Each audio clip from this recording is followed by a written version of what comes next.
বন্ধুসকল আটাইলৈকে স্বাগতম জনাইছোঁ মই মৃণালী মোৰ আন এটি ভিডিঅ'লৈ আৰু প্ৰাপ্ত খবৰ অনুসৰি পুনৰবাৰ আফগানিস্তানত তালিবানী সন্ত্ৰাস চলিছে। গভৰ্ণৰ হাউচৰ পৰা আৰম্ভ কৰি ৰাজধানী কাবুললৈকে তালিবানে ইতিমধ্যে দখল কৰিছে।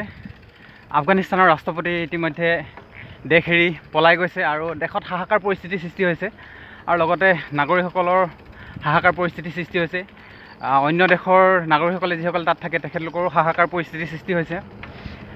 কথাটো হ'ল আফগানিস্তানত আফগানী সেনাৰ হাতত আছিল আৰু আমেৰিকাৰ সেনা আমেৰিকাৰ সেনা তাত আচলতে আছিল আৰু যেতিয়াৰ পৰা জো বাইডেন ৰাষ্ট্ৰপতি হ'ল আমেৰিকাৰ, তেতিয়াৰ পৰা লাহে লাহে আমেৰিকাৰ সৈন্যসকল আফগানিস্তানৰ পৰা খালী কৰা আৰম্ভ কৰিলে আৰু তেতিয়াৰ পৰা আচলতে তালিবানী সন্ত্ৰাস লাহে লাহে আৰম্ভ হৈছিল আৰু সেই সময়তে বহু জিলা তালিবানৰ কবলত আছিল, বহু ৰাজ্য, আৰু লাহে লাহে তেখেতলোকে যেতিয়াৰ পৰা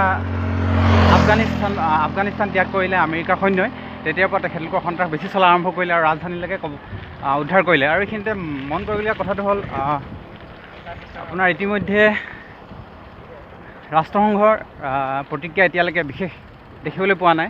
গতিকে সমগ্ৰ পৃথিৱীয়ে চাই আছে যে ৰাষ্ট্ৰসংঘে বিশেষ এটা পদক্ষেপ লওক, শান্তিপূৰ্ণ সমাধান হওক।